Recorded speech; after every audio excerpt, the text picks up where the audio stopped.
Pawan CM Revanth Reddy అధ్యక్షతన ఈ రోజు కేబినెట్ భేటీ అయితే జరగనుంది. దీనికి సంబంధించి చాలా అంశాలు ప్రస్తావనకు రానున్నట్లుగా తెలుస్తుంది. ఈ హైడ్రా చట్టపద్ధతికి సంబంధించి అలాగే రైతుల రుణమాఫీకి సంబంధించి కొత్త రేషన్ కార్డులు అయితే ఇలా చాలా అంశాలు ఒకటి కాదు చాలా అంశాలు ప్రస్తావనకు వచ్చి చాలా విషయాల్లో వీళ్ళు ఒక అవగాహనకు రానున్నట్లుగా తెలుస్తుంది మీటింగ్ లో. అలాగే ముఖ్యంగా హైడ్రాకి సంబంధించి కొత్త అధికారాలు కూడా కట్టబెట్టే ఆలోచనలో కూడా ఉన్నట్టుగా తెలుస్తా ఉంది. సో చూస్తే తెలంగాణ సీఎం రేవంత్ రెడ్డి నేతృత్వంలో ఇవాళ మంత్రివర్గం భేటీ కానుంది. సచివాలయంలో జరిగే కేబినెట్ సమావేశంలో పలు కీలక అంశాలు చర్చకు రానున్నాయి.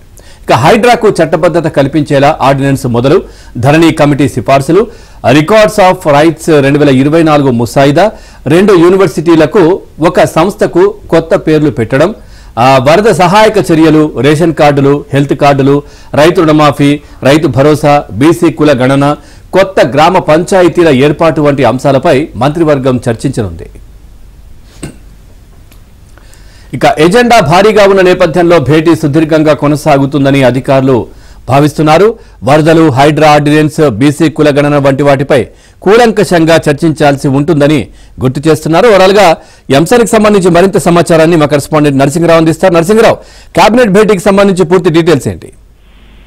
పవన్, ఈ రోజు సీఎం రేవంత్ రెడ్డి అధ్యక్షతన కేబినెట్ సమావేశం జరగనుంది. సాయంత్రం 4 గంటలకి సచివాలయంలో ఈ కేబినెట్ సమావేశం జరుగుతుంది. ఈ సమావేశం ఎజెండానైతే భారీగా ఉంది. సో ఈ నేపథ్యంలో ఆ కేబినెట్ సమావేశం కూడా సుదీర్ఘంగా జరిగేటువంటి అవకాశం ఉంది. ప్రధానంగా ఇందులో ఇటీవల రాష్ట్ర వ్యాప్తంగా సంచలనం సృష్టించినటువంటి హైడ్రా చట్టబద్ధత మీద విస్తృతమైనటువంటి చర్చ జరుగుతా ఉంది. ప్రతిపక్షాలు ప్రధానంగా దాని చట్టబద్ధతను ప్రశ్నిస్తా ఉన్నాయి.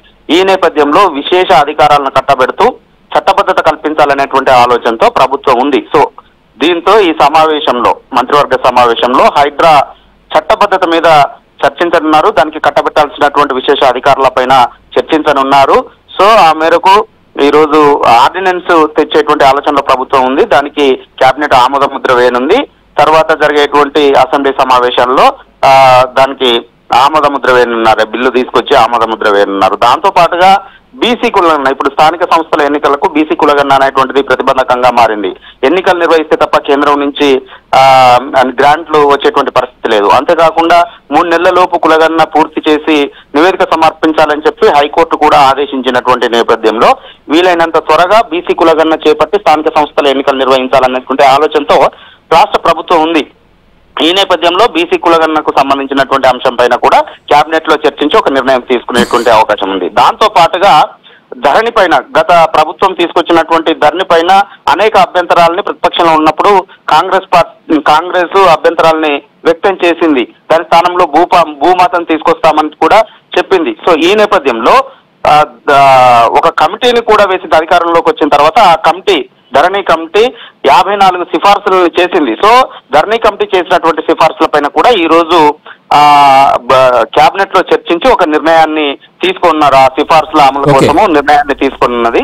సో వీటితో పాటుగా ఇంకా చాలా అంశాలపైన 2 యూనివర్సిటీలకి పేరు మార్చడము, ఒక సంస్థకి పేరు మార్చేటువంటి అంశం పైన కూడా ఈ రోజు కేబినెట్ లో చర్చించి నిర్ణయం తీసుకున్నారు.